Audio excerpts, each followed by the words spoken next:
Good afternoon and welcome to Greyhound TV alongside Derek Thompson. I am Essex there, and we have some Gilman Greyhound soccer as the Hounds take on their heated rivals, the Eagles of McDonogh, who traveled down 83 and came to the 5407 Roland Ave this afternoon for what's going to be a great game in the MIAA conference. And Derek, after a few weeks ago when the Hounds traveled out to Owings Mills and lost 2-0 in what was a considerable defensive battle, as we saw many saves from Grant Farley, what can you expect this afternoon? I think we can expect a very similar game, as the Greyhound defense will have to work very hard. Just watching the McDonogh Eagles warming up, their strikers have a very big boot on towards the goal. Grant Farley will especially have to work hard, and Matthias Hanchard, number 10 in the center, will have to work especially hard. Asking a lot of him after only his second game back after a major concussion. I think they're going to have to be very physical. I think we'll be hearing Coach Seal a lot, screaming at his team, encouraging them, hopefully. But I can't wait till this one starts. Hopefully it'll be a good game.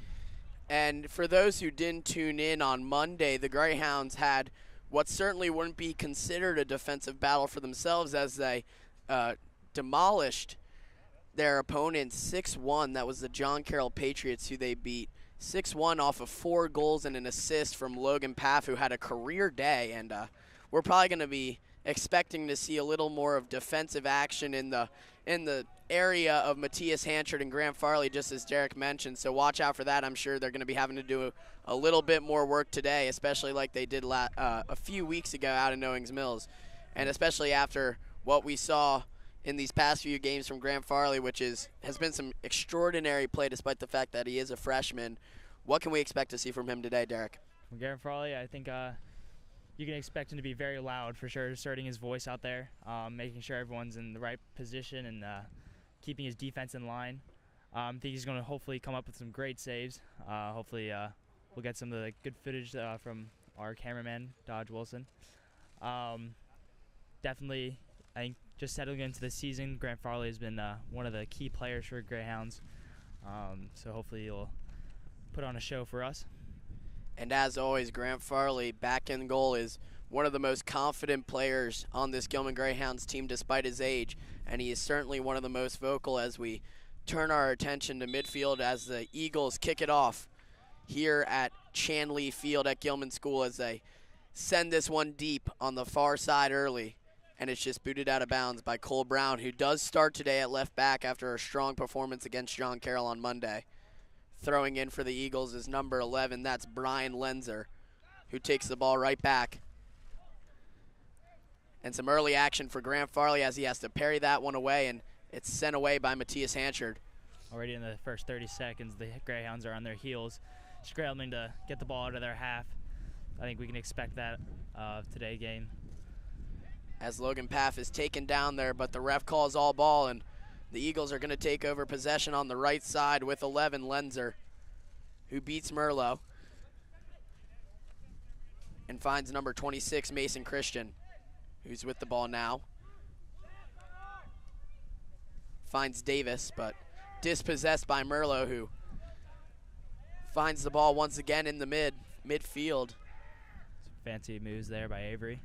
Unfortunately, can't get past his man, though.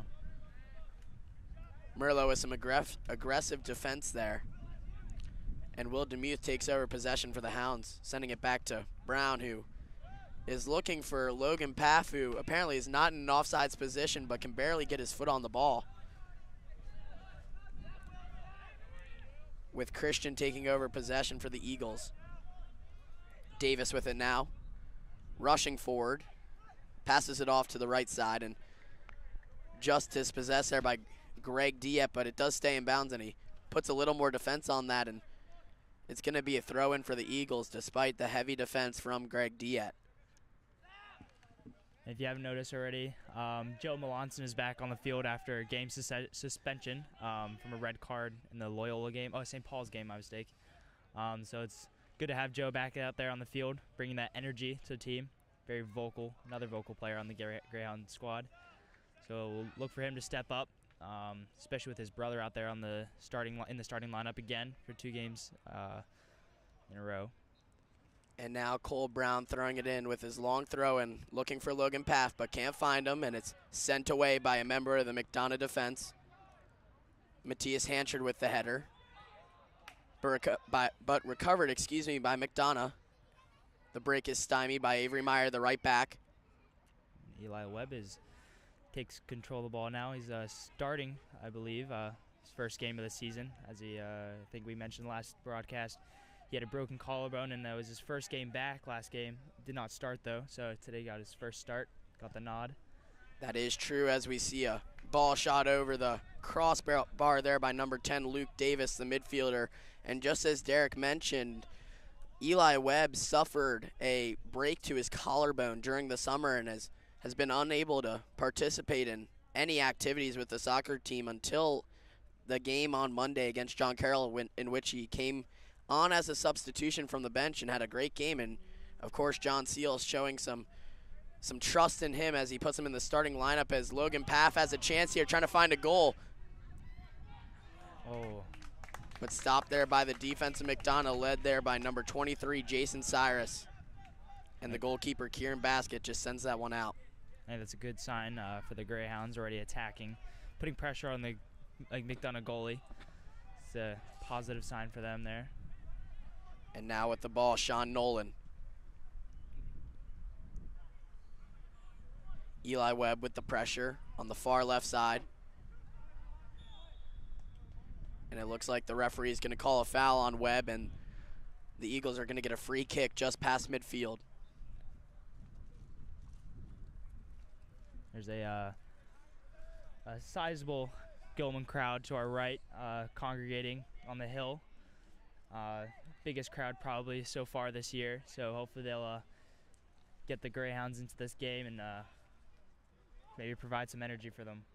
And certainly led by this heavy intramural group coming out for a rivalry game this afternoon. It's going to be lively here on Chanley as the Hounds look to take over some playoff position from the Eagles, and 3 points will certainly aid that, as Cole Brown sends a long throw in looking for Johnny Melanson and Logan Paff, but finds neither, and it's recovered by Jason Cyrus. Melanson with it now, tries to back heel, but the throw-in's going to go to McDonogh. As you said, if they get those 3 points today, that'd be a very good positive win for them. But even if they tie, I think it'd be a very good result for them. Just 1 point is good enough just to get them into a secure spot for the playoff spot for the Greyhounds. Of course, I think every time the Greyhounds step on the field, they're looking for those 3 points that come from a win, but I'm sure they'd take the 1 point from the draw as well here this afternoon, as Will Demuth forces that turnover for the Eagles, and the Greyhounds are going to take over possession, but quickly give it away. Avery Meyer with it now on the right side and sends it in looking for Logan Paff. Merlo with the ball now in midfield. Looks for Brown, the left back. You're a little anxious on that pass there, trying to look for Logan Paff. Couldn't connect them there. Settleman with it. And that one's sent out of bounds by Hanchard.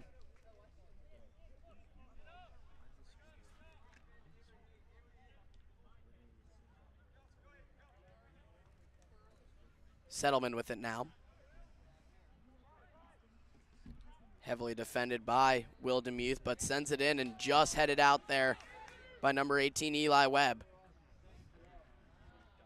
And Farley gets up and grabs that one, taking it away from number 23, Jason Cyrus, who's trying to get his head on that one and send it into the McDonogh goal. Farley taking his time now, sends that one away, looking for Logan Paff. And now Jake Steinberg takes it over on the far side. Hounded by Webb, who grabs possession and races up the field.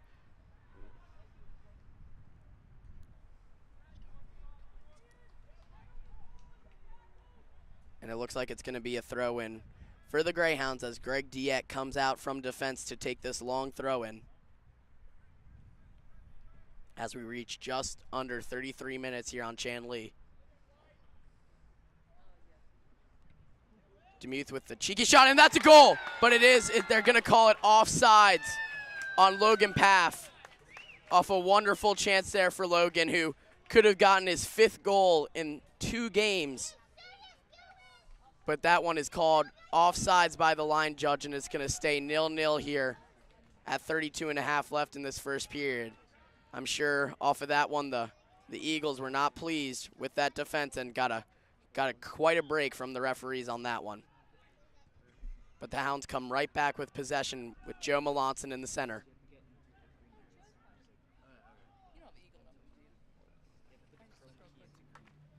And Melanson's placed out of bounds there by number 24, Sean Nolan. And Greg Diet comes up to take this long throw in, reminiscent of a cross. Diet with it. The goalie coming out of his box, that's number 1, Kieran Baskett. Didn't have to make a move as that one went out of bounds. Sorry for leaving you there for a brief second. Trying to get the scoreboard up and running on the broadcast. Sorry for our viewers. Probably won't have a scoreboard until next couple of minutes, so bear with us. Sort of missed some exciting action, missing that close goal.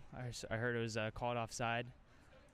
Logan Path almost scored his 5th goal in 2 games. Would have been pretty exciting. I have to say, I feel badly for you, Derek. These past 2 games, you've actually missed some of our most important moments because of either audio troubles or some of the trouble our production team has been having with some of our equipment. I feel badly for you. I commiserate. All good. It's part of the job. It is.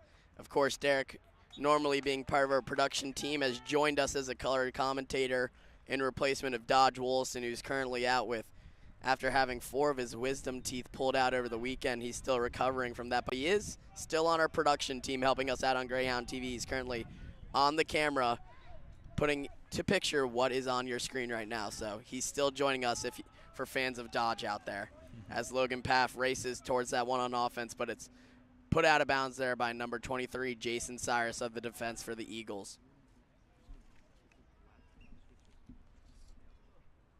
Greg Diet with the throw now. Merlot gets a touch on that, and it looks like they're going to call a handball there on the McDonogh defense, so it's going to be an early PK for the Greyhounds here. Off of the defense, this could be an absolute game changer for the Greyhounds here with 30 minutes left in this first period, as Johnny Melanson got a touch of the ball inside the box of McDonogh, and as he was trying to send that one in, it was a handball on one of the Eagles defenders, and now Melanson, just a freshman, is going to take the position at the PK and try and slot the Hounds up 1-0 here. And if Johnny slots this in the back of the net, this would be his 3rd penalty in 3 games, I believe, correct? Yeah. And that is correct, as Melanson lines up to take this one. I guess he's solidified his spot as the his penalty taker almost. He's only a freshman, I believe, or sophomore. He is only a freshman, Derek. The younger brother of Captain Joe Melanson. Johnny now up to take this penalty kick and try and slot the Hounds up 1-0. He shoots and he scores, putting that one past the right side of the keeper for the Eagles. That's Kieran Baskett, who made the early decision to go left, and Johnny Melanson just slides that one past his right to put the Hounds up 1-0 in a stunning start to this match after seeing the Eagles beat the Hounds 2-0 out of Knowings Mills. The Hounds take an early lead with 29 minutes left in this first half. And if they can sustain this score, then it's going to be quite the upset, as things are starting to get a little loud here on Chanley with the Gilman student section, who is clearly excited by that wonderful shot by Johnny Melanson, the freshman. For sure, this is the start that the Greyhounds are looking for. I have to say, I haven't really seen much action from Grant Farley. They've really held McDonogh to only to the halfway line, and we've had most of the possession, so Coach Steele has to be happy. For sure, Johnny Melanson must be happy, being 3 for 3 on penalties on the season, which is quite an accomplishment, especially as a freshman.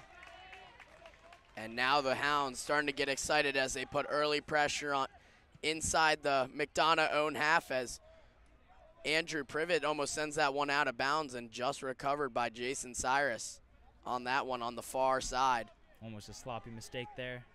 And clearly the Eagles on their heels here early on Chanley, as we might have seen a foul there on Logan Paff, but it's waved off by the referee, and the Eagles send it forward. Seems like the Eagles are a bit on edge right now, as they are just, whenever they get possession of the ball, they're just kicking as far as possible away from their goal. Which is a very good sign for the Greyhounds. I think you can attribute a lot of that, Derek, to the pressure we're seeing on this McDonogh team, put on by, of course, the tactician John Seal, who put together this game plan today against the Eagles, and he's clearly putting pressure on these players inside their own half. Yeah, I was talking to Connor Walters before the game, and he had told me that Coach Seal had put no left back nor left mid in the lineup today, so he was trying out a new formation. I guess it's worked pretty well for them, putting a lot of pressure on the Eagles today, so maybe be a formation that they'll go to in the future. And Seal, notorious for his tactics, have clearly seen them working so far early, as the Hounds are up 1-0 and Avery Merlot takes over possession, but quickly dispossessed by Tatum. I think that was a pretty good example of how the Gilman defense has shown up today. They don't really give McDonogh that much time on the ball, immediately putting pressure on them. The Greyhound defense is putting on quite a show for us today. Hopefully it'll continue it throughout the game.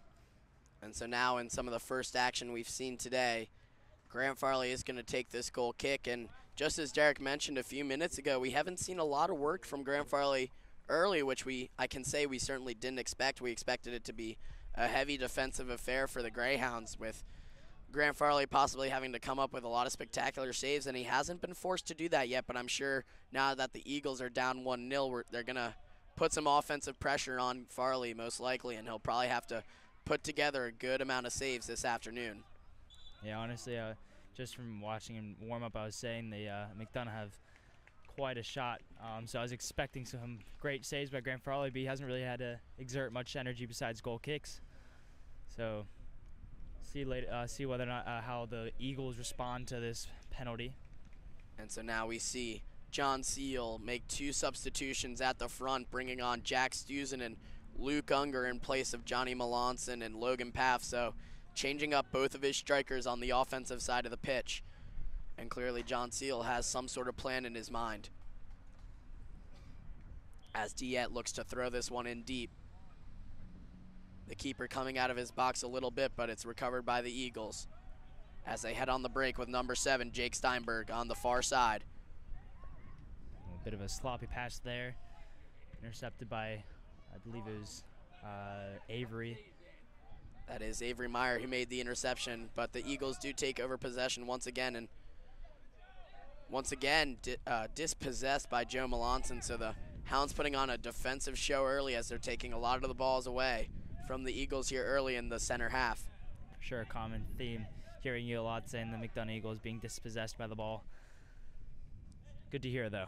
It is good to hear, and I'm sure John Seal was hoping leading into this game that the verb dispossessed would be used a lot in relation to the McDonogh offense, and that he's certainly seeing that here early as Avery Merlot takes possession of the ball. Melanson with it now over to Demuth, who just sends that one in the air in search of Jack Stuzen. Ooh, bit of a risky play, just letting the goalie pick that up. Avery almost got to the ball before the goalie.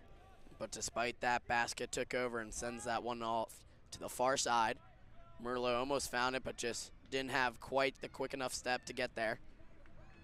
And the Eagles are going to take a throw in.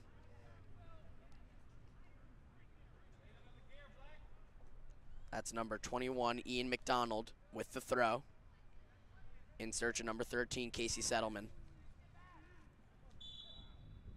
I was going to say, it looked like he just punched that ball. And Stuzen on that one, in an attempt to shoulder it, got a bit too much of his arm on that one, so that's going to be a handball, and the Eagles are going to take a free kick, and now on offense in the Hounds half of the field. It was a great tackle by Matthias Hanchard, stepping up. A strong run there from the Eagles, but Matthias Hanchard with the strong slide tackle to send that one out of bounds as he comes forward and dispossesses another Eagles man and sends it up to Luke Unger, who's taken down, but the Hounds still keep possession as that's sent away by an Eagle defenseman.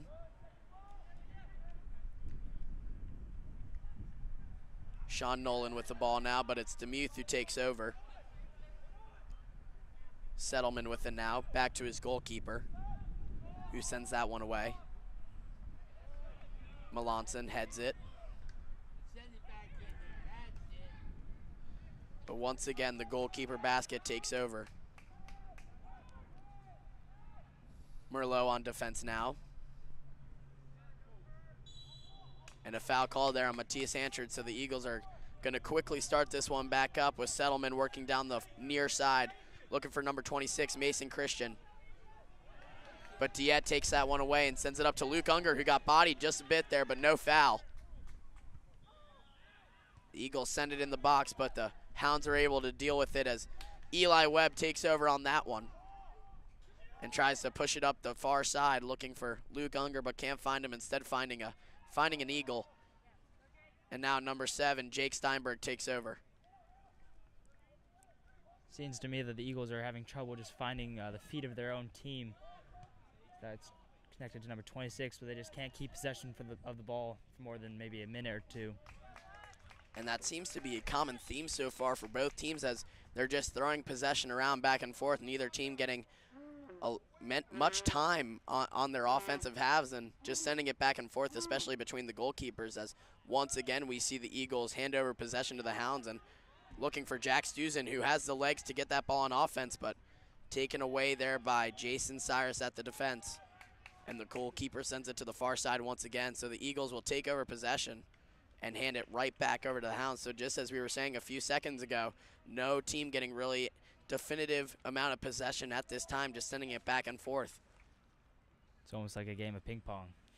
That is exactly what I was thinking, actually. A few seconds ago, I wasn't sure if that was a comment I wanted to make or not, trying to relate the game of ping pong to a game of soccer, but it does appear that's what's going on, as now the Eagles are going to take over possession on the throw. So it's just back and forth, exactly as you said, Derek, like ping pong, or possibly reminiscent of one of your fortes, tennis, as Derek is the #1 seed on our varsity tennis team, and we'll surely be covering him in this spring when he leads the Gilman Greyhounds in search of another MIAA championship, which they saw last season. So tune in this spring to see Derek turn in his microphone and computer for a tennis racket as the Eagles push this one forward.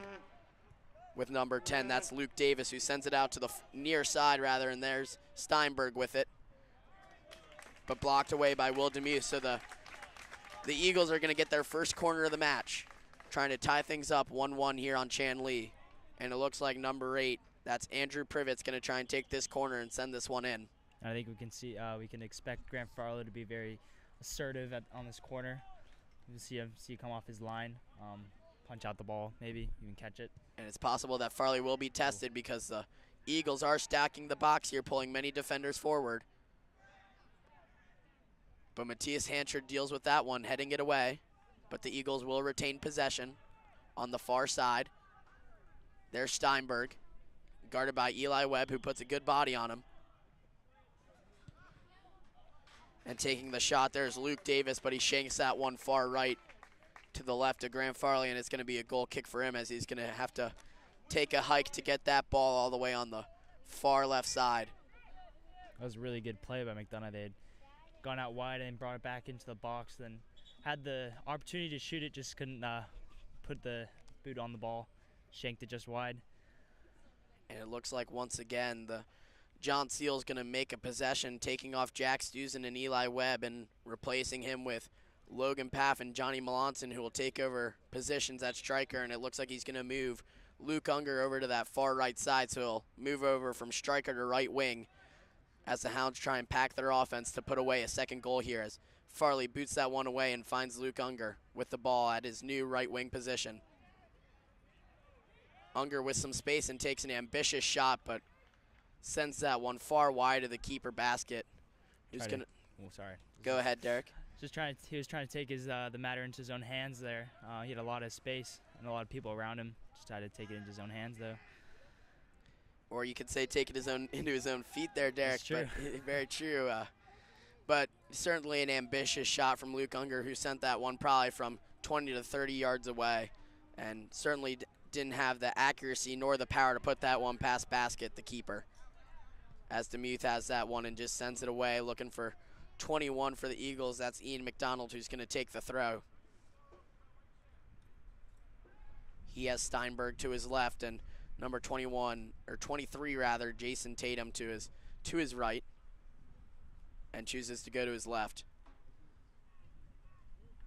There's number 13, Casey Settleman, who's hounded by Avery Meyer, the starting right back. And pulls up holding his back, so hopefully nothing serious there. Looks like it's fine. Steinberg with it now, who sends it back to Jason Tatum. And Diet with it, looking for Logan Paff, who barely gets ahead on that one. It's going to go right back to the Eagles.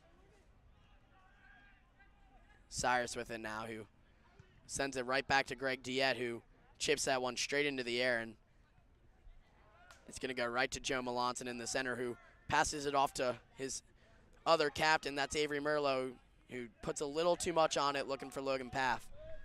And the goalkeeper basket's going to take over, as we're now reaching 17.5 left in this first period. Seems like a common reoccurrence. They're trying to get the ball over Logan Paff's head and using his speed just to try to get to the ball.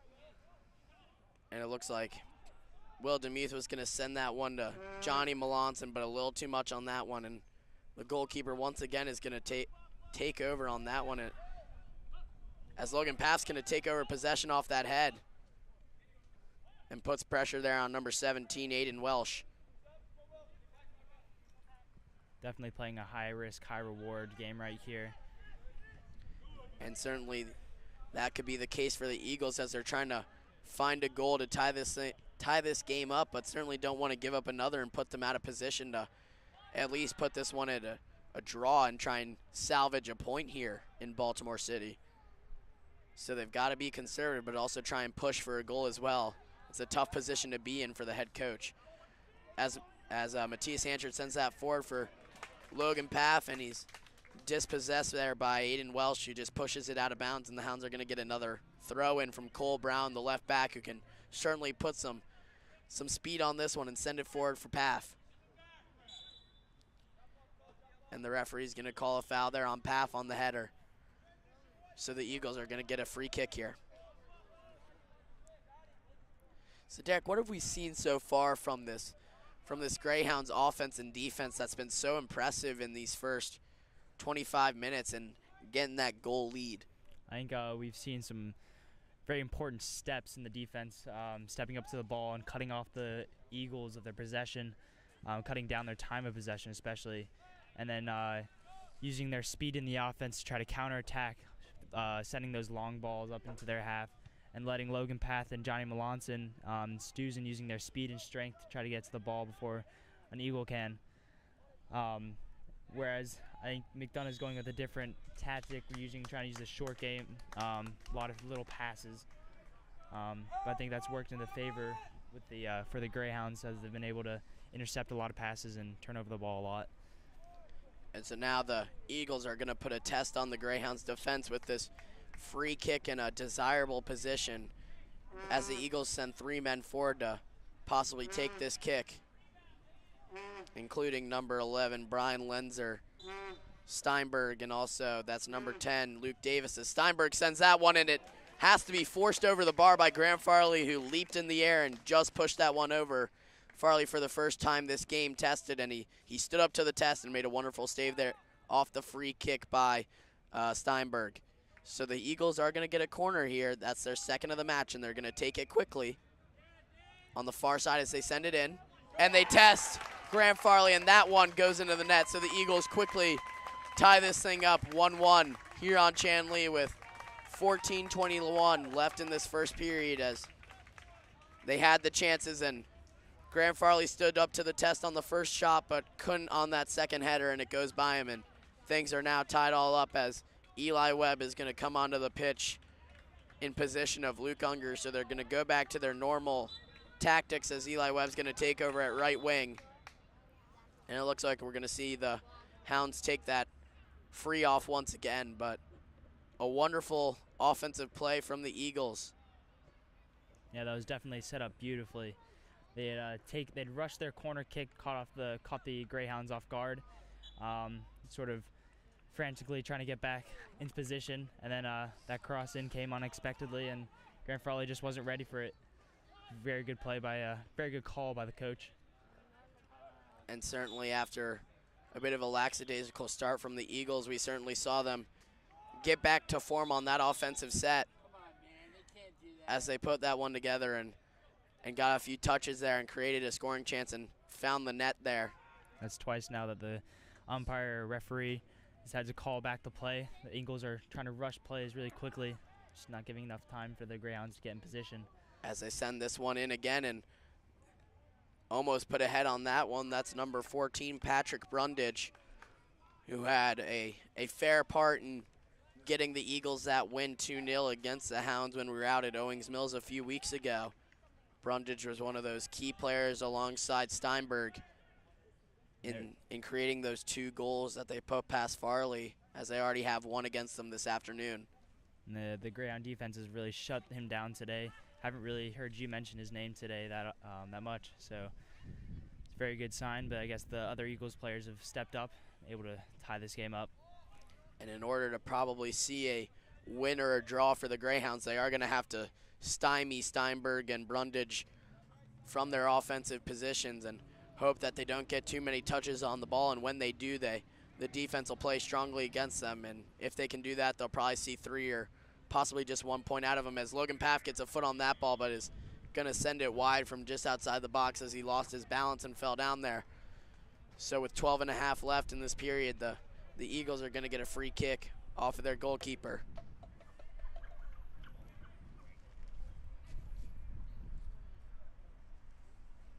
I must say, Derek, just looking around right now, and it's quite the atmosphere here this afternoon. We have a lot of parents making the trip from McDonogh, and also a good amount of Gilman parents here as well, alongside a pretty large student section made up of Greyhounds high school students and also a few lower and middle schoolers as well, trying to take in their possible future team.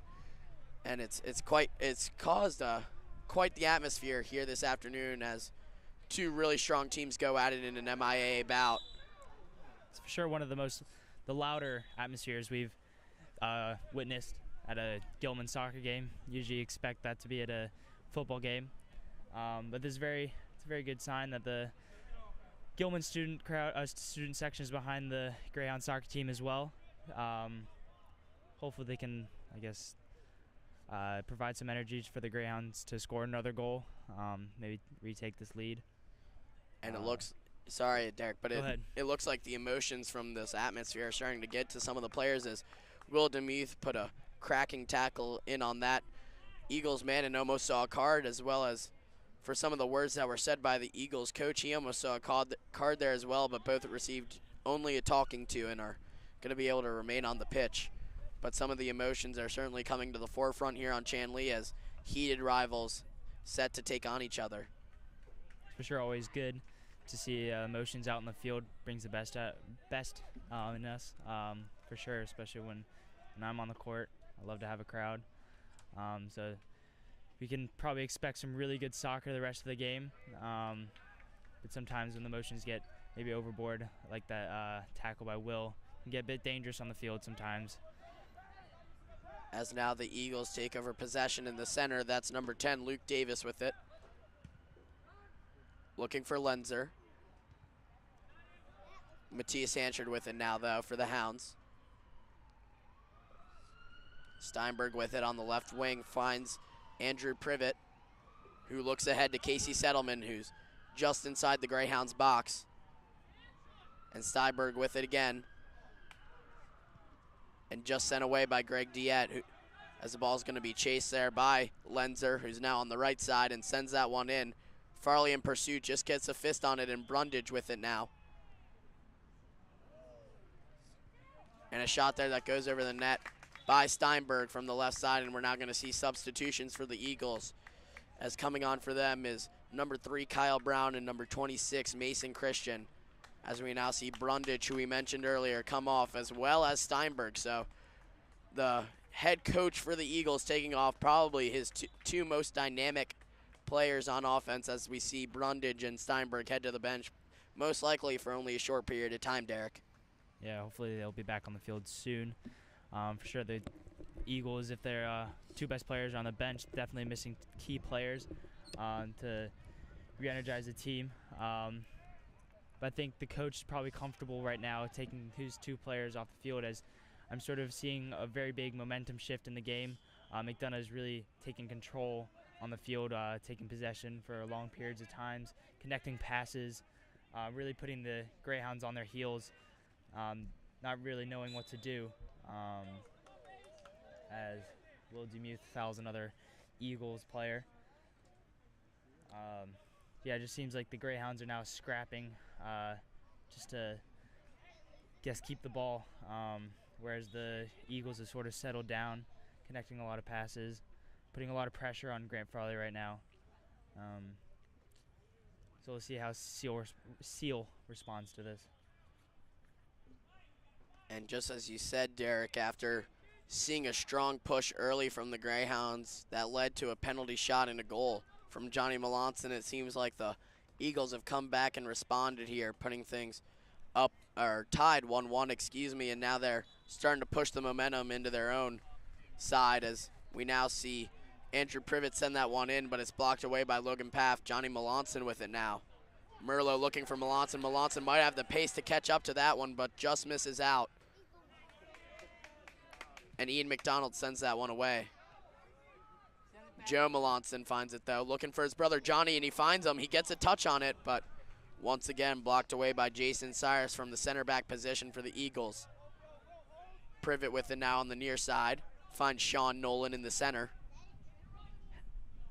Guarded by Avery Merlot, one of those junior captains for the Greyhounds and a certain leader, as Nolan finds it in the Greyhounds half, as he has a little bit of room and finds number 13, Casey Settleman, inside the box. He might have a little room to shoot, but instead passes it off to Davis, who has that room and decides to take a shot, but shoots it wide to the left of Grant Farley, and he's going to take over for a goal kick for the Hounds.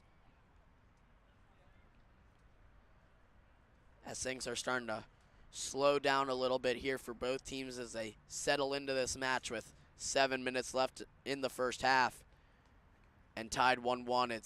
It's now going to come down to a lot of tactics here from both head coaches, as kind of the momentum for both teams has settled, and now it's not as much the adrenaline that was building up before the game that kind of leads to these early runs from both teams. Now that adrenaline is most likely settled, it's going to come a lot down to how these players are able to play when they're tired, and also the tactics from head coach John Seal alongside the head coach for the Eagles as well. All right, as you put it perfectly, the adrenaline just settling in, and whether or not which team digs deeper, I guess, when the game, or when the time gets, when the rough time gets rough, or I forget that saying. When the times get tough, certainly the Greyhounds and the Eagles as well will both have to dig in, as Avery Merlot is going to run forward and take a corner here for the Hounds. Tied 1-1 here on Chanley, and it looks like John Seal's going to send on Luke Unger in place of Logan Pass to try and get another tall head in there to put a header possibly on this one and make things 2-1, as Merlot sends it in low, looking for Johnny Melanson, who gets his body on it. And Eli Webb finds Greg Diet, who puts a shot on cage, but blocked away by one of those Eagles defenders. I think we'll see a lot of substitutions by Seal, just giving his players some rest so that they have energy in the second half. So we'll probably see a lot of Stuzen and Logan Path switching spots. And now as Greg Diet comes out of the defense to throw this one in a corner-like situation, he does find Johnny Melanson inside the box.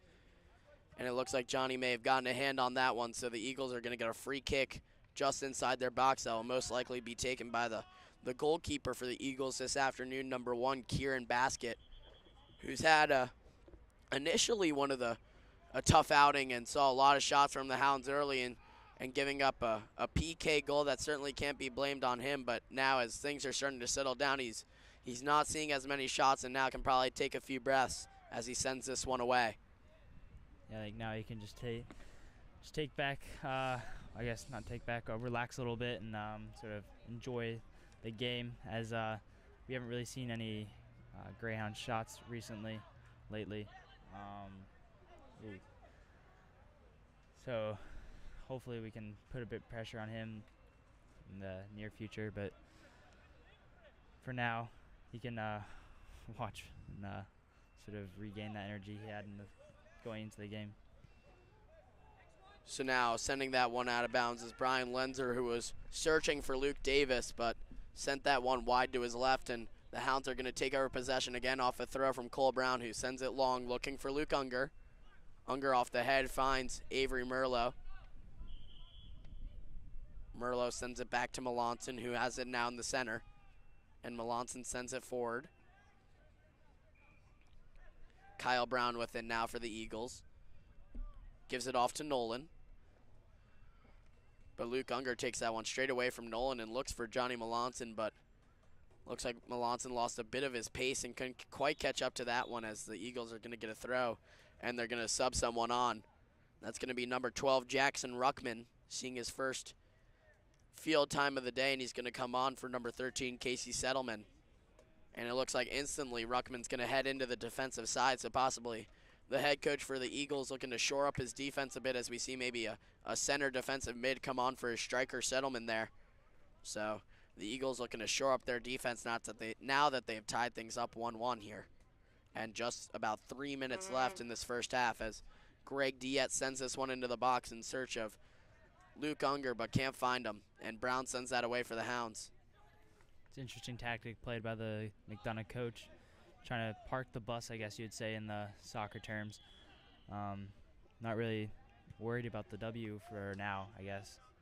I'm sure at some point, especially as this half kind of drains away, I'm sure the head coach for the Eagles is just looking to keep things 1-1 here and possibly take over in the second half, as we now see a key player for the Eagles come right back onto the pitch, and Jake Steinberg, who's going to come on for Kyle Brown. So maybe possibly the head coach for the Eagles is looking to make one final push instead of parking the bus, and we'll see if Steinberg can make that push and maybe push the Eagles forward to 2-1 here on Chanley, as Cole Brown gets a foot on that one but can't keep possession. Sean Nolan fighting for the ball with Joe Melanson rather, and the Eagles win that battle as Luke Davis pushes it forward to Luke Steinberg.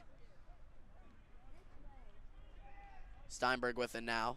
Looks inside but can't find his man there, number 26, Mason Christian, and Avery Merlot finds it instead and just sends it forward. And Basket will take over from the goalkeeper position for the Eagles. And looks long to his near side, that's number 11, Brian Lawrence. Ruckman with it now in that center defensive mid spot and gets fouled by Will Demuth. Demuth seeing a lot of fouls here early in this first half, and he's got to watch out. He doesn't want a card here from the referee to get sent off. Nolan with it now and sends it over to Mason Christian, but dispossessed by Cole Brown, who finds Johnny Melanson on the rush there for the Hounds. Ooh, and a little bit of gamesmanship from number 17, Aiden Welsh, who clipped Unger there and is just going to get a slight talking to from the referee, but won't see a card.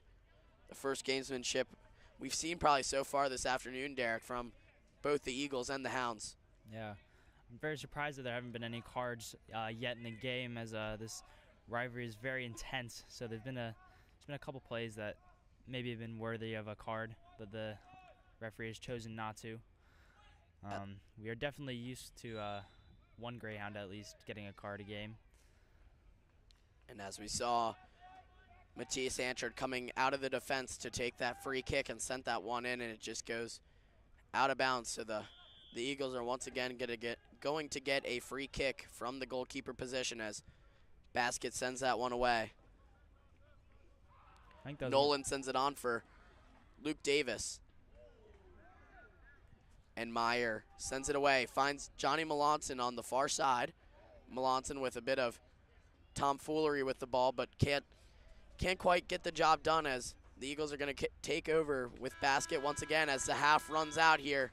Tied 1-1 here on Chanley at the end of the first half. It's with the Gilman Greyhounds, the home team, have one goal, and the Eagles of McDonogh also have one. So it's all tied here as we're going to take a quick break and be back probably in about 8 minutes from Chanley Field. But stay tuned, as it's going to be certainly an exciting second half here from Chanley Field, and we'll be back from Derek Thompson and Essex there. Stay tuned. Thank you.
And welcome back to Greyhound TV as we're now back for the second half of the Greyhounds against the Eagles, all tied up 1-1 here on Chandley Field alongside Derek Thompson. I am Essex Thayer, and Derek, after an exciting first half from both teams, seeing them get a goal for the Hounds, they got a penalty shot from Johnny Melanson who put it into the net on the right side of the goalkeeper, and then the Eagles with a well-placed header seeing that goal right after.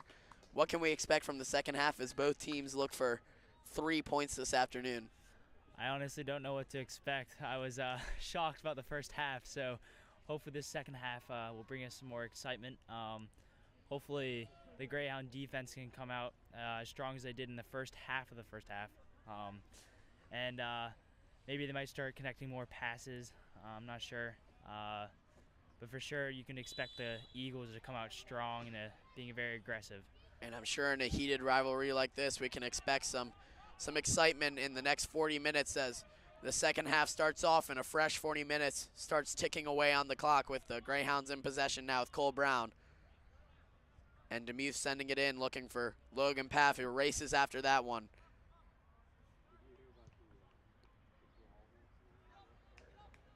Luke Davis with it now. In the center, has a little bit of green grass and finds Sean Nolan in the center. Looks like the Eagles have already settled in, just taking their time with their passing. And just as they take their time, they send that one away, and Johnny Melanson has it now, looking for Avery Merlot, who carelessly puts a touch on that one, and the Eagles take over. Davis with it, but the Eagles once again take over possession, and Steinberg got a touch to it, but Avery Meyer with beautiful footwork keeps that one in and sends it away. Ooh. Jason Cyrus, the defender, sends that one out of bounds. And Derek, according to some of our sources, Cyrus is committed to Northwestern to play soccer next year. And after what we've seen so far from his wonderful play from the defense, I mean, do you think he lives up to the hype? I think for sure he lives up to the hype. I didn't know that he was going to Northwestern next year, but it's very understandable. He's a very big part of the defense for the Eagles. So congrats to him. I didn't know that. Hopefully he'll have a great time at Northwestern. And now as we see things start to play again, but we from the first half out of Cyrus, not only did we see some strong play from the defensive side of things, but also on that corner he got himself forward, and he in fact was the one who put that ball away past Grant Farley. So not only have we seen strong defense from Cyrus, but we also saw a goal from him, so he's having quite the day and certainly living up to that hype as a Northwestern commit. So there you go, he's a dual threat for Northwestern now. As we see a tough foul there from Brundage on Avery Merlot, who was a little bit slow to get up, clutching his lower back, but it appears that he's going to be okay, and Will Demuth is going to come forward and give it off to Matthias Anchard with the big boot to put it in the box and try and give the Hounds a chance to put things up 2-1 here with 37.5 left in this match. You'll probably be looking for number 27, Logan Path. He's probably the tallest player. Does almost connect with Logan Path. And just as Derek said, he almost, Hanchard that is, almost found Logan Path there, but just sent away by the goalkeeper basket as Avery Meyer is able to corral that ball and deflect it off Steinberg on our near side and put possession back at the feet of the Hounds, as Greg Diet with his notorious long throw is going to take over this one on the near side and send it forward in search of Johnny Melanson, but Logan Paff finds it instead, and Melanson finds it once again, looking for Demuth. And Demuth takes over and sends it back to Joe Melanson, the older of the two Melanson brothers. Melanson with it now in the center. Has a little bit of green grass and tries to find his younger brother Johnny, but can't quite find him, and Steinberg will take that one over for the Eagles. And sending it forward to number 13, Casey Settleman, who has a run on the near side. He's covered by Matthias Hanchard. Settleman with some grass and gets a shot, but a pretty large miss by Settleman there as he sends it to the far left of Grant Farley, and that ball almost appeared to keep rising as it got closer and closer to getting over the wall in Northern Parkway near the scoreboard that's ticking down, and it would have been interesting to see if that ball had kept rising and got its way over the wall, just as we saw a home run shot, make it over the wall from Maxwell Costas in baseball this past spring, and that would have been quite the sight to see.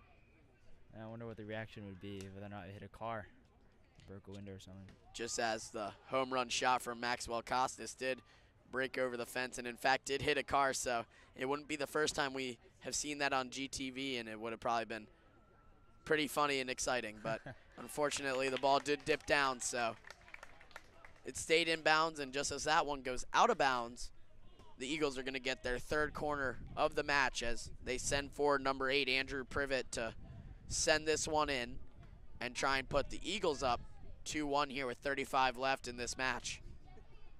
Privet sending it in and finds a McDonogh head there, but they can't put anything on it. Melanson with it and taken down there, but no foul. Davis with it. Sends it to his right. That's number 8, Privet, who sends it in. And Meyer gets a head on it, and Joe Melanson sends it away. Steinberg to Nolan, and Nolan with it now, but he's dispossessed by Joe Melanson, who tries to put some fancy footwork on it, but the Eagles are going to take over possession and get a throw in. With Steinberg, this leader for the Eagles team, taking over with the ball now on our near side. And wonderful defense there by Avery Meyer, who slid in there and stopped Steinberg. And it looks like the referee's going to say that the ball went out of bounds there off a pass from Meyer. So number 21, Ian McDonald's going to be able to throw this one in for the Eagles. McDonald passes to Privet, but the ball ends up right at his feet once again. And Steinberg with it now with some fancy footwork, and it's just sent out of bounds by Johnny Melanson, who notched that goal for his third penalty kick on the season to put the Hounds up 1-0, but now things are tied up here as the Eagles start their offense once again at the foot of Sean Nolan. Yeah, I think it's quite nice to see how McDonogh is playing. They're able to connect so many passes just so easily. Just able to sort of play around the Gilman defense. It's very pretty to see. Very relaxed, but that was a careless mistake there.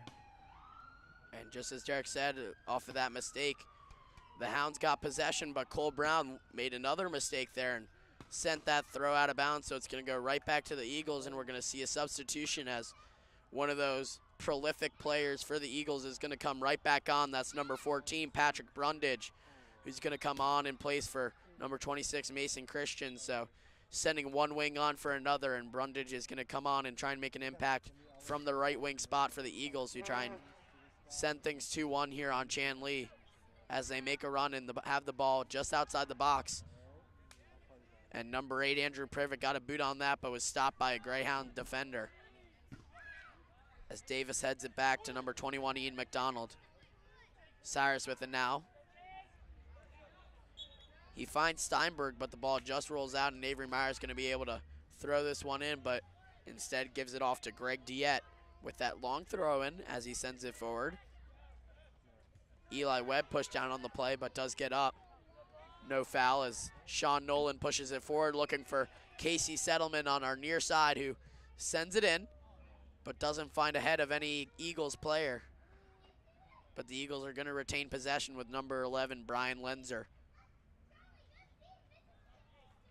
And Lenzer sends that one out of bounds, so Casey, or excuse me, that's not Casey, that's number 21, Cole Brown. For some reason I was about to say Casey Doyle, a member of the sophomore class, but that's in fact Cole Brown at left back who threw that one in. But the Eagles once again take over possession. And Steinberg's gonna have a little bit of room, and there's no offsides flag, so he's all good on our near side with the ball, but just decides to pass it back to number 21, Ian McDonald instead, who sends it in, and the Eagles have it inside the box with Settleman. Settleman with some fancy footwork. But Matthias Anchard with some lovely defense and forces that one outside. I think the Eagles are being a little too cute right now, trying to be a bit too tricky. Almost playing with the Greyhounds. So we'll see if they can, I guess, consolidate. Seems to be an easy get around the Greyhounds. I don't know what I'm saying right now, Essex.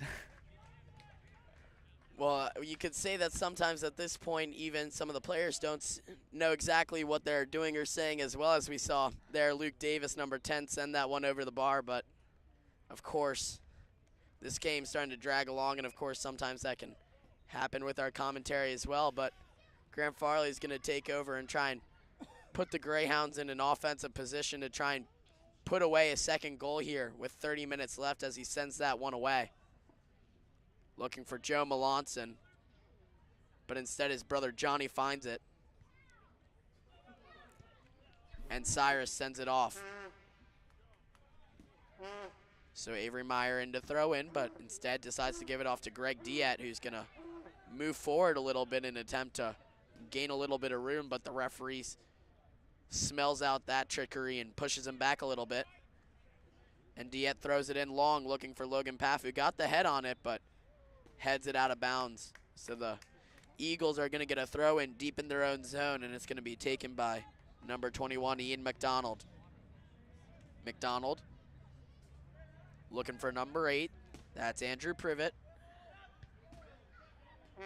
And the Eagles look to send that one to Settlement, but instead it's going to be going straight back to the Hounds, who gives it right back to the Eagles with Privet now, who sends it wide, looking for number 24, Sean Nolan. Finds Brundage, who Brundage puts a wonderful move there on Cole Brown and gets away, but recovering for Brown is Greg Diet, who is able to settle Brundage there. Nolan with it, guarded by Will Demuth. And Demuth forces Nolan to put that one out of bounds, so Grant Farley is going to send this one away once again from the goal kick, as we've seen many times, not only in this half but in the match, as things continue to just go back and forth here on Chanley Field, as things are tied up 1-1 with 28 minutes left in this match. Demuth heads that one away, and it's going to go right back to Cole Brown, who heads it out of bounds. So the Eagles are going to get a throw with Lenzer on our far side, and they're going to make a substitution. That's number 3, Kyle Brown, who's going to come on for Sean Nolan, who has played the majority of this game, but the head coach is going to give him a quick breather, and I'd expect to see Nolan come back onto the pitch pretty quickly.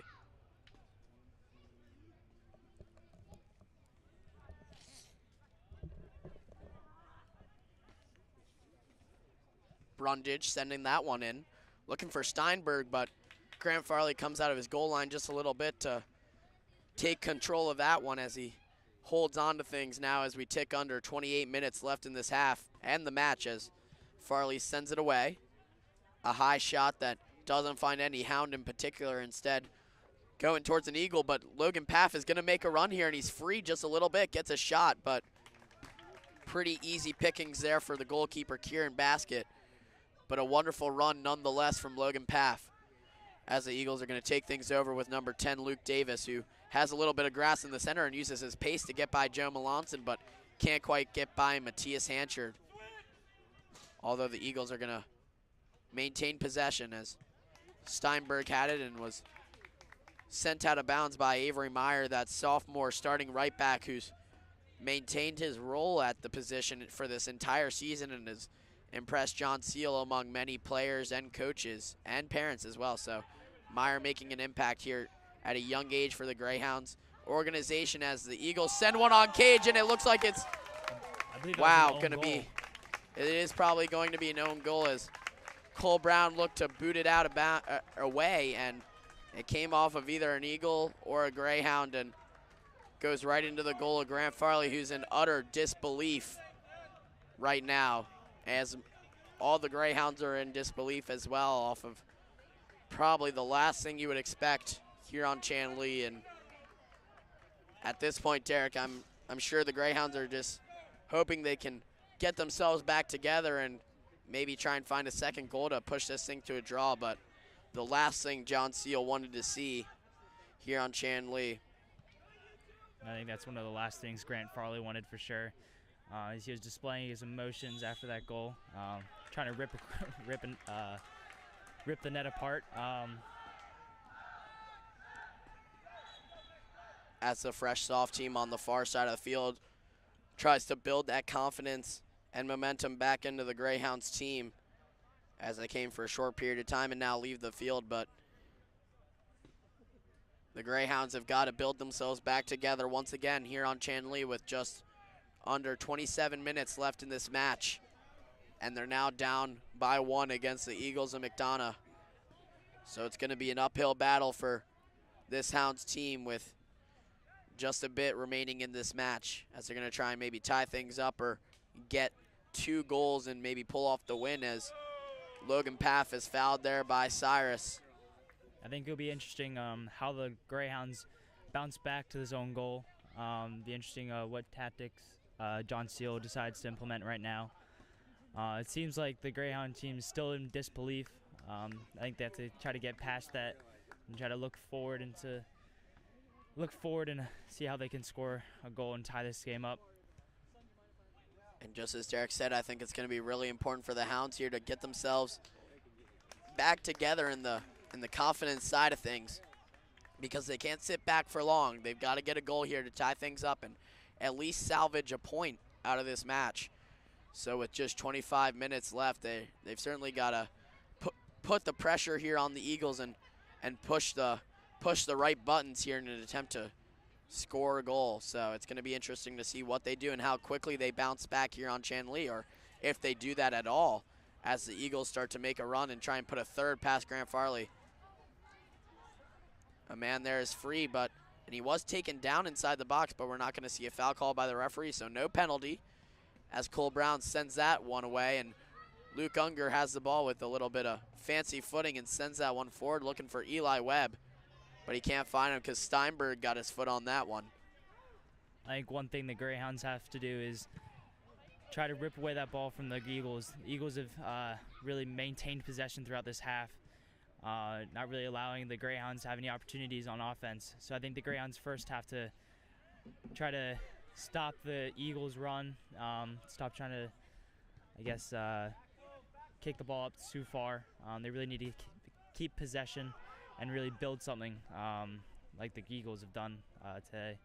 And now as the Eagles are building up their possession with Brundage on the far right side, covered by Will Demuth, and Brundage breaking free, but is going to send that one out of bounds.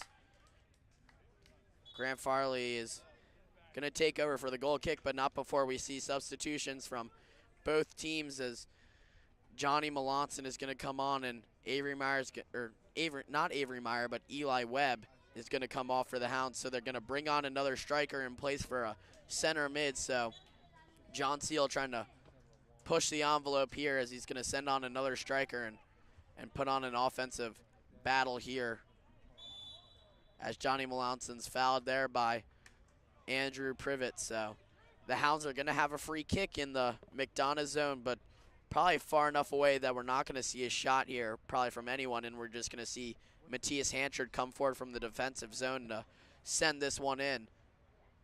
With that big boot of his, we've seen in pretty much every free kick situation where they're anywhere near the goal, we see Matthias Hanchard come forward to try and send it in, as we see him do that now, looking for Joe Melanson, but the goalkeeper basket there comes out of his box and sends it forward for Steinberg, who has a run and beats Avery Meyer there. Steinberg with the pace to get by it, also beats Greg Diet, but in the process sends that one out of bounds. So the Greyhounds are going to get possession once again with Greg Diet at the throw, and he takes it quickly, looking for Luke Unger, who gets ahead on it, but instead of finding a Greyhound, finds Sean Nolan. Steinberg with it now on the near wing, with a little bit of fancy footwork. Steinberg switches play and finds Sean Nolan. And Nolan with it now. Takes a shot, and another goal there for the Eagles, as Sean Nolan puts that one by on the left side of Grant Farley to maybe put this out of reach for the Greyhounds, as the Eagles put that one up 3-1. Sean Nolan, number 24, pushing it by the left side of Grant Farley on what looked to be possibly a savable shot for Farley, but he didn't see it coming from a long way away. But Nolan was able to put it past him. A lot of heads down right now for the Greyhounds. It's not a good sign. Farley bending down in disbelief of, how the game has turned out after such a good 10 minutes to the start of the game. Right now it seems like the Eagles have really taken control of the game, not really allowing anything to happen for the Greyhounds offense. And now certainly after what was a pretty strong starting point from the Hounds early in this game, we've seen 3 successive goals go in the net by Grant Farley today, and the Eagles taking a commanding 2-goal lead on this match. And it might just be it, but with 21 minutes left in this match, the Hounds, with a shout, could get back into this one with 2 goals and try and possibly force a draw and just salvage a point out of this one, but it'll take quite a bit for the Hounds in order to do that. So we'll have to see what's in store for the Hounds, and if they lose this one's going to be a pretty bitter tasting loss, as a lot of hype surrounded this game and they had a great start, but if we don't see anything, it'll mean they couldn't finish and they'll see a loss in points and a little bit of a dip in their playoff hopes, as they'll probably head down in the standings as we see the Eagles start things back up. But of course, Derek, with 21 minutes left, there's still a lot of time left for the Hounds to work with to try and put two goals into tie and 3 goals into win. So of course you can't count out this dynamic Greyhounds team just yet until there are zeros on the clock. So we'll have to see what they can do with these 20 minutes now in this match. For sure, 20 minutes is plenty of time to score more than 2 goals. And I think the Greyhounds have been known to bounce back, especially showing that earlier this week against John Carroll after losing 2-0 to them a couple weeks ago. But bouncing back to a spectacular win, 6-1. So I wouldn't be surprised to see if the Greyhounds have bounced back. Definitely be a challenge, but I think the Greyhounds are definitely up for a challenge. So we'll see how they bounce back, and hopefully you can tie this game or hopefully win the game. But for now, the Eagles are going to hold on to possession, as they're going to take their time and get a free kick just in bounds on that far side. And taking it is going to be Andrew Privet, who ordinarily takes the corners. So in possibly a bit of a corner position, he sends it into the box, and it's dealt with by Logan Paff, who comes out of his striker position to play some strong defense, and Joe Melanson gets a run on our near side. Melanson with it now, Megs that defender there and gets by him and finds Logan Paff, who's free. And almost got a shot there on goal, but a lovely defensive set there by Brian Lenzer, who was able to just get his foot in on that one and send it out of bounds after what probably would have been the best scoring chance of this afternoon, in which Paff certainly had a chance to get that one on goal, but just beat out by Lenzer. And Diet with it now, looking for Paff, who has been probably the most dynamic player on offense so far in these past few games for the Hounds. And he takes his time, who finds Brown, who sends it in, but can't find a Hound, and it looks like number 26, Mason Christian's going to take over for the Eagles, but lovely defense by Avery Meyer sees a turnover, and the Hounds are going to take over off that foul from number 13, Casey Settleman. I think that step by Avery Meyer has been something that the Greyhound defense hasn't really been able to do this second half. They've sort of been tentative on that defense, not really stepping up strong, being firm, being able to take the ball away from the Eagle. So it's great to see by Avery Meyer, to still see that they still have that fight in them. So now they have this corner that hopefully they'll be able to convert on, but definitely a good couple minutes for the Greyhounds. They've been able to bounce back quite strongly. And just as Derek said, off of that free kick from Matthias Hanchard, the Eagles could only send that one out of bounds. So Avery Merlot is going to go on that far side and take the corner as he sends this one in low and finds Luke Unger, who just sends it wide, but it stays in bounds, and Merlot took the ambitious shot and ended up sending it wide. 2 pretty solid chances for the Hounds there to at least put them within scoring distance of tying this one up. They could have gone 3-2, but it's going to remain 3-1 off of those 2 chances for Luke Unger and Avery Merlot. And the Eagles are going to have a throw-in with Ian McDonogh on our near side as they make some substitutions and bring off number 8, Andrew Privet, and one of those dynamic players, Patrick Brundage. even though they came short on that opportunity, I think that sort of gave some life back into the Greyhound team. Their heads are all up right now, and I think the momentum is sort of starting to change a little bit right now. So hopefully they'll be able to take it into their own hands.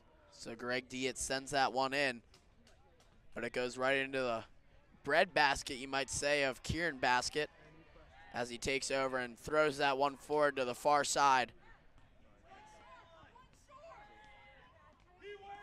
Sends that one in, and Brundage is forward, and he's going to be offsides there. Off of his chance there, and Brundage was called offside, so it's not going to be a scoring chance for the Eagles after we're hearing a lot of chippy comments from the Eagles bench, especially from their head coach, in response to that call from the referee claiming that Brundage was waved on and shouldn't have been called offsides there, but he was, and the scoring chance is waved off. Yeah, I was a little confused on why the coaches were sort of having a bicker out there. As Ruckman sends that one forward for Mason Christian, but Christian turns it over, and it's sent away by Matthias Anchard. Trying to find Avery Merlo, who can't get a boot on it, so it's going to be thrown for the Eagles. That man over there for the Eagles taking his time and looks for number 12, Jackson Ruckman, excuse me. Unger with it now for the Hounds. With some fancy footwork, breaks free from Steinberg, but it appears he's going to be fouled by him, and the Hounds are going to restart quickly in attempts to catch the Eagles off guard, and Johnny Melanson sends it forward to Logan Paff, and Paff finds Unger, who looks right back to Johnny Melanson on our near side in the right wing position, and Melanson trying to cross it in. Bodies down there, that's Luke Davis, who is writhing on the ground in pain. It appears he might be clutching his lower back after being kneed there by Johnny Melanson in an obvious attempt to go after the ball. He certainly wasn't trying to injure Davis there on that play, but nonetheless, Davis is on the ground, and he's now coming up, so it does appear he'll be relatively okay. But it appears, as a precaution, he'll be taken off. And we wish the best to Davis, as he's clearly in some pain, and he comes off with a shake of the head, but he's going to be on the bench for now and going to be replaced by an Eagle.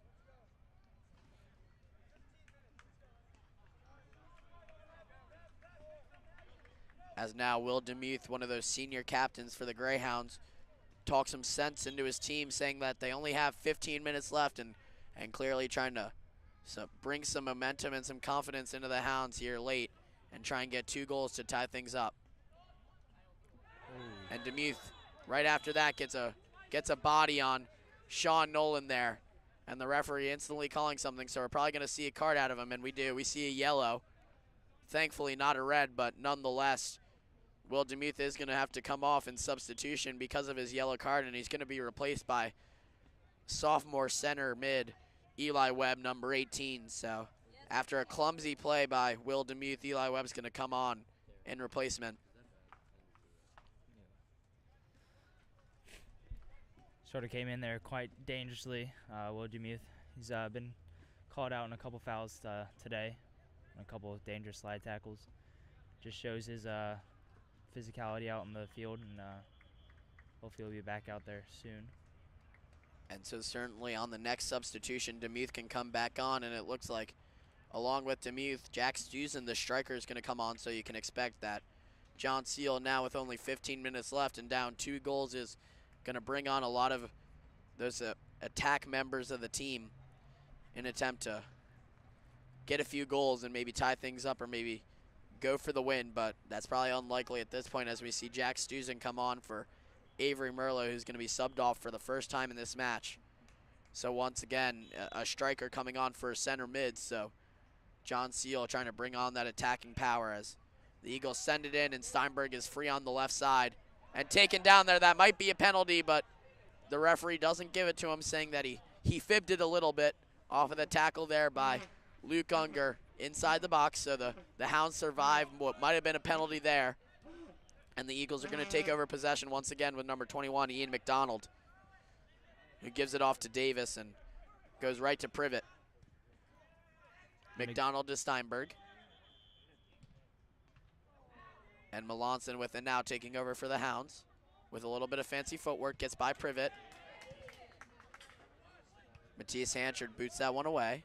But Davis, who's now back on the pitch for the Eagles after that tough injury, so glad to see him back. He's now back on the pitch and made a play there, but the Hounds are going to take over possession with Johnny Melanson here.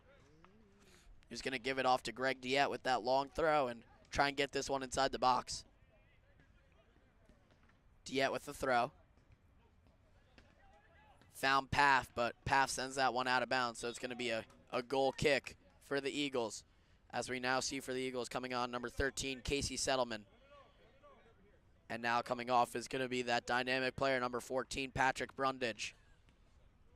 It's interesting to see that Demuth has yet to come back on the field. After being sent off the field with a yellow card. I think the Greyhounds probably need him out in the field. He adds that physical aspect of the game to the Greyhounds' defense and midfield. And so now the referee gives the goalie a warning and waves him on to send the ball away.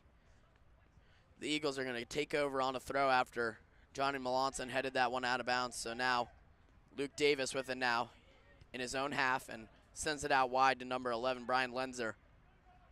Nolan, who got that third goal with it now. And Steinberg with it, who sends it in on a lovely ball to Casey Settleman and taken down by Avery Meyer. And we're not going to see a penalty on Meyer. The McDonogh coach up in arms as Jack Stuzen breaks free and looks for Logan Paff on that far left side, who has a little bit of grass to send it in. Trying to find Stuzen low there, but instead finds Cyrus, that Northwestern commit, on defense for the McDonogh Eagles. And the Hounds now trying to push things forward here with just 12.5 minutes left in this match. As Baskett's just going to take over off that one. And take his time, but he throws it outside to that far side to his right back, Brian Lenzer. And the Eagles are going to look to slow the game down right now. The Greyhounds have been playing quite, I guess a football term, a hurry-up offense right now. So I think the Eagles might want to try to slow down this game, run down the clock. So now Settleman with it inside the box and shanks it a little bit off his left foot there, but Johnny Melanson takes it over possession and hands it off to his brother Joe, who's troubled there by number 21, Ian McDonald, on defense. And the Hounds are going to get a throw, much to the dismay of the McDonogh fans to our right. But nonetheless, Logan Paff receives a bit of a body there from number 8, Andrew Privet, who might see a card on that one, but instead is just told off by the referee, so he's not going to see a card and he's going to stay on. But nonetheless, they're going to bring Matthias Hanchard forward from the defense to send this one in once again, as has been customary not only in this game but for the season so far, as he sends this one forward. And we might see some sort of call from the referee as he takes his time there.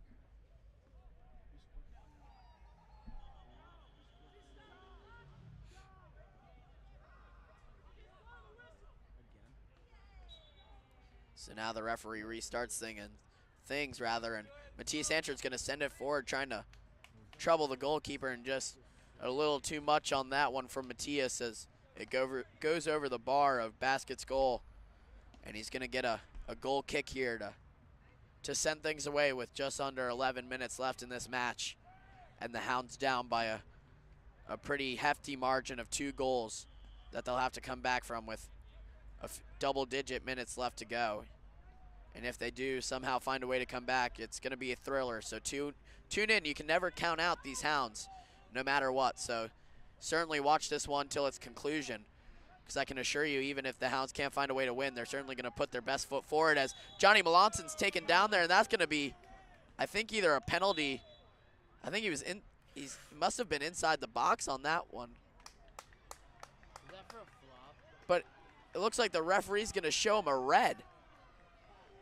And John Seal is out of his mind and livid at the referee for that one. And it looks like Johnny Melanson may have seen that red because of a flop there, and John Seal is certainly letting the referee hear that one all the way up at the top of his touch line and letting not only the line judge but the referee hear it as well, and Captain Avery Merlot letting the referee hear it as well, I'm sure, as now Johnny Melanson has left the pitch.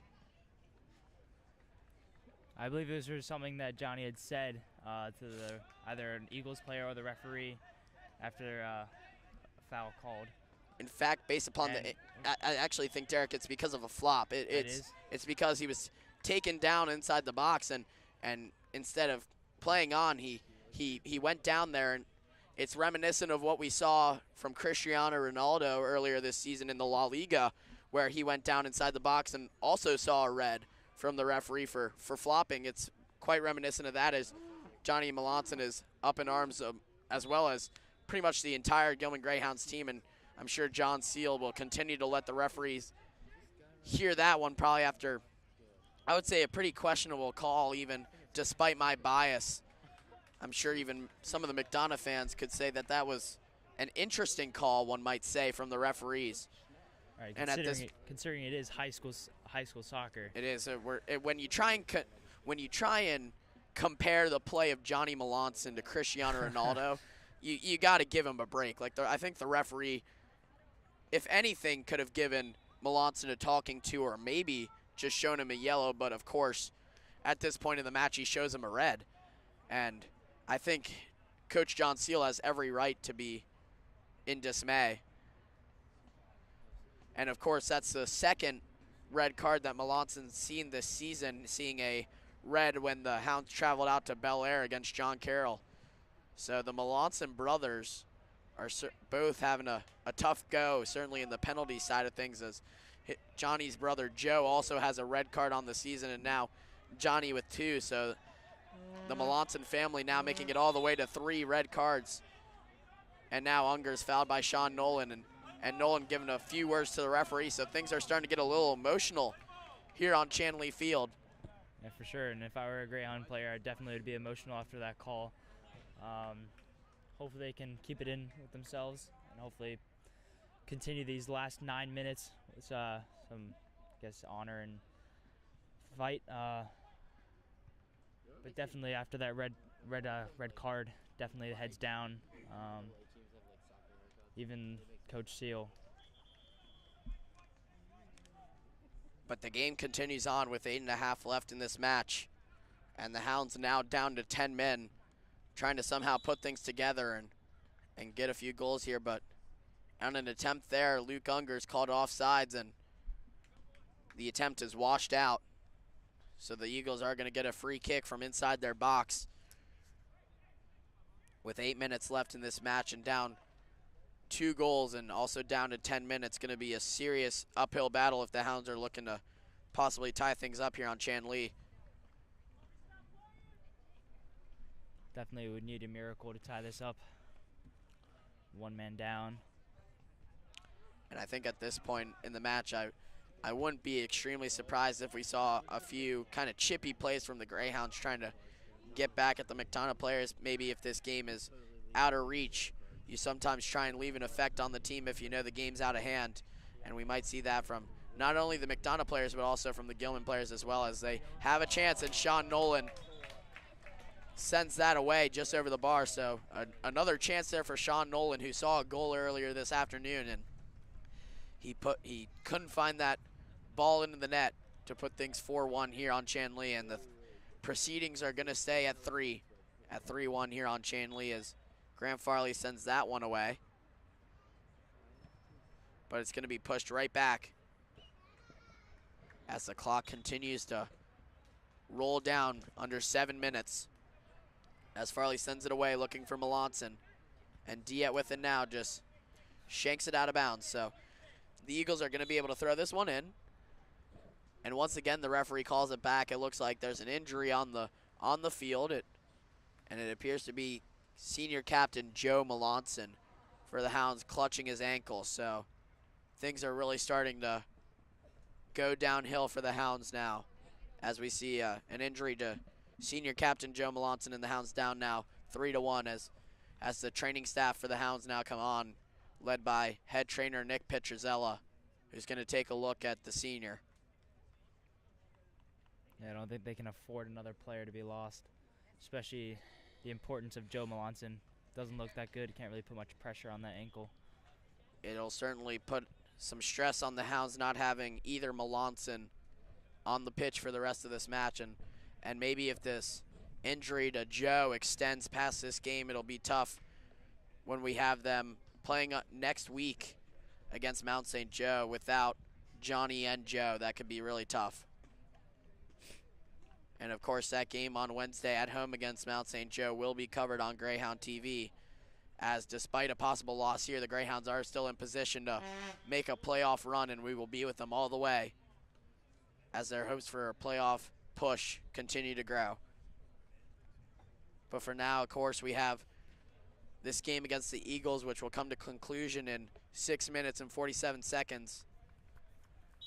And the show must go on as Steinberg is going to throw this one in for the Eagles, as the ball goes to Davis on our near side, who sends it over to Privet. Ian McDonogh switches the side of the field and finds Brian Lenzer, the right back.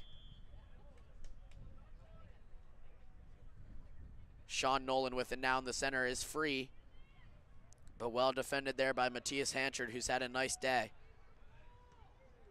Avery Meyer with the head now. And Davis recovers for the Eagles, who just sends it wide to McDonogh, his left back. McDonogh finds Steinberg. And now Lenzer with it now at the right back position.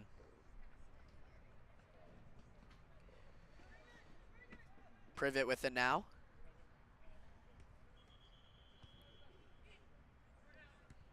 And McDonogh going back to Davis, who just sends it back to Cyrus, the Northwestern commit, who's had a strong day at center back, finding a goal and some strong defensive play. And that pass almost broken up by Logan Paffu, who would have had quite the chance if he was able to get a foot on that, but just missed by a fraction of a second. And now Sean Nolan with it as the Eagles are taking their time and trying to force second by second off the clock in an attempt to ice this one away for the Eagles, who are up 2 goals with 5 minutes left in this match. And so now with it, Steinberg on the near side at the left wing position, breaks free past Meyer, but Meyer recovers and is able to deflect that ball away, where it's Luke Unger with the ball now and puts a meaty ball there against the body of number 21, Ian McDonogh, hitting off his neck, and it's went out of bounds there, so the Hounds are going to get a throw. And Diet sends it forward. But it goes past Paff, and it's going to go right back towards Avery Meyer, who's going to have to recover deep into his right back position, and does, on number 13, Casey Settleman, who sends it out of bounds. So some strong defense there by Meyer to force Settleman to push that one out. But it's going to go right back to the Eagles as that throw from Myers hits off the body of Luke Unger and rolls out. So the Eagles are going to get the ball once again as they have some substitutions, as number 21, that's Ian McDonogh, comes off the pitch. It just looks like the Greyhounds seem to be a little bit fatigued and still a little bit angry with themselves. It's a bit understandable.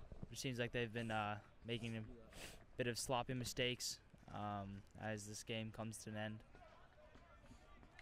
And before this game does come to an end, there is 4 minutes that are still left on the clock, but the Eagles are going to have a corner and just play it short in an attempt to once again roll out seconds on the clock as they send it in inside the box. And Nolan is there free and had probably actually the best chance to get a goal so far today, but sends it wide to Graham Farley, so it's going to remain 3-1 here instead of going up 4-1 with what would have been the second goal for Sean Nolan on the day, as the clock ticks under 3.5 minutes left in this match, as Farley just sends that one away.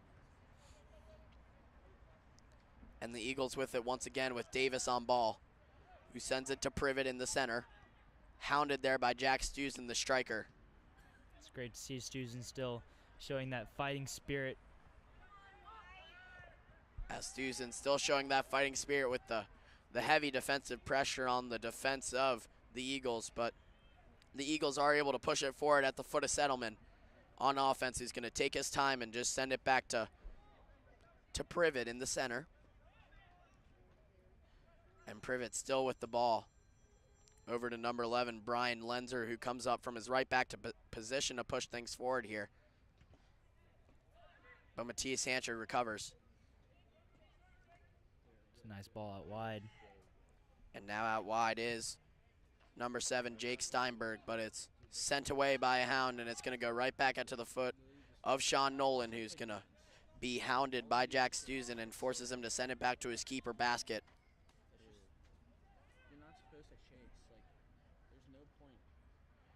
And now number 11, Lenzer, with it on the right side. Unless it's a really bad pass, there's no point in running it down to the goal.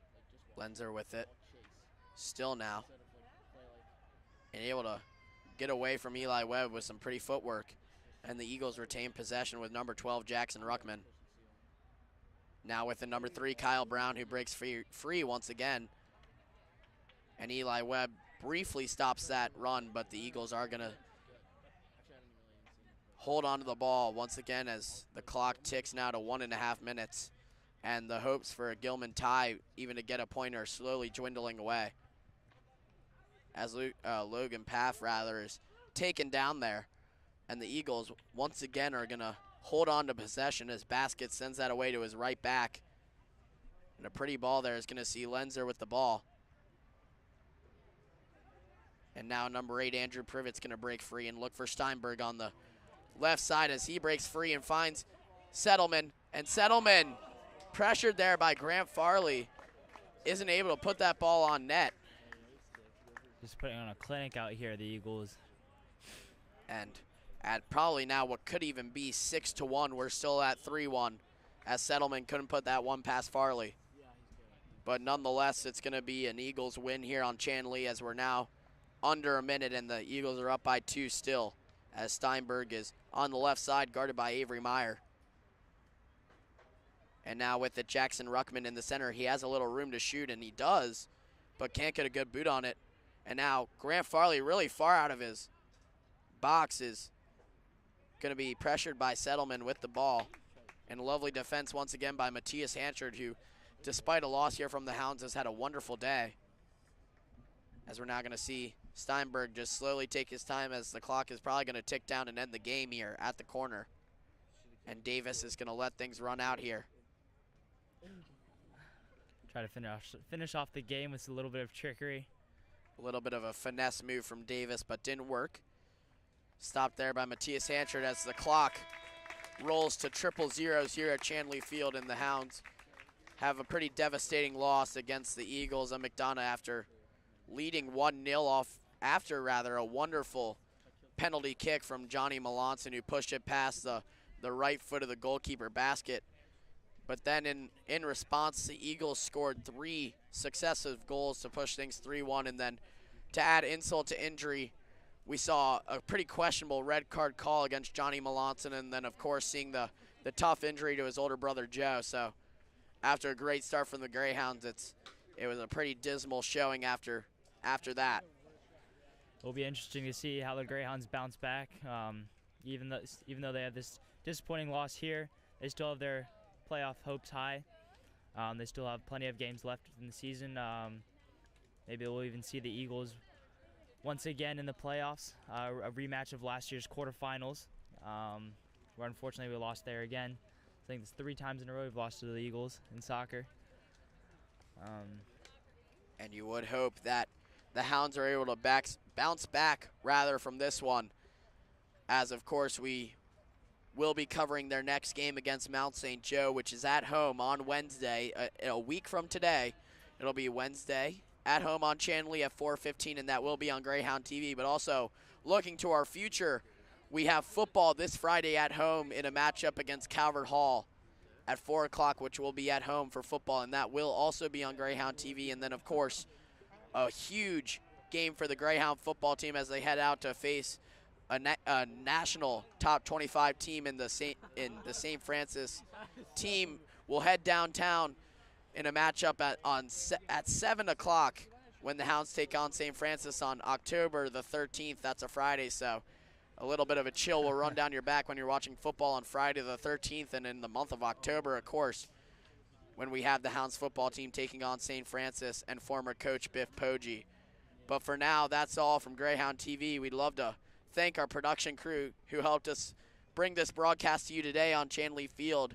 On the camera was Dodge Wilson, who will be joining us once again on our next soccer broadcast in his normal position at play-by-play commentator. So I'll be glad to have him back. But we will see him once again on Wednesday. And then also Alex Coster, Will Naylor, our faculty advisor Cesare Caconti, and then at color commentator Derek Thompson. So from all of us at Greyhound TV, thank you for tuning in. I've been Essex Thayer. Thank you and good night.